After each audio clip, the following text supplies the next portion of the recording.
Eccola la scheda tra le cui pieghe si nascondono i prossimi 5 anni del Veneto. È il primo facsimile della scheda elettorale che 3.700.000 veneti troveranno alle urne domenica 31 maggio. Una scheda per cui nei prossimi 8 giorni si spenderanno gli ultimi comizi, incontri, discorsi di ognuno dei candidati. Per la presidenza del Veneto entrano in scena i leader nazionali. Matteo Renzi ha abbracciato Alessandra Moretti sul palco del Comunale di Vicenza solo l'altro ieri. Lunedì sera la candidata Dem sarà a Verona in serata tutta rosa con le colleghe di partito vincenti, Mogherini, Serracchiani, Boschi, Madia.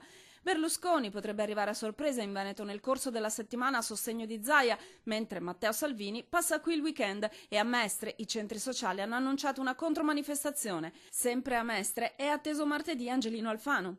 Fermento insomma, anche se secondo gli esperti mica poi tanto. Si tratta di una campagna elettorale fiacca, fiacca, fiacca. Pochi santini in cassetta postale, pochi cartelloni, scarsi gli spot.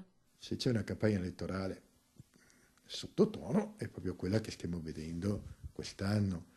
Di conseguenza è inevitabile che questo qualche effetto potrà produrlo. E l'effetto è uno, il pericolo astensione, concreto, anzi già previsto. Si vota solo domenica 31 maggio dalle 7 alle 23 e durante un ponte lungo per di più.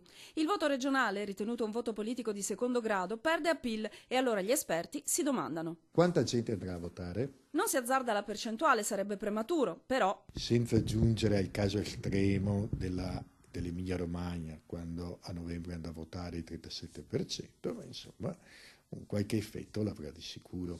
e l'unico antidoto all'astensione è difficilmente praticabile in tempi di magra di fondi elettorali. Se io voglio raggiungere l'intera popolazione di elettori, gli unici strumenti che ho sono quelli inevitabilmente costosi dei media.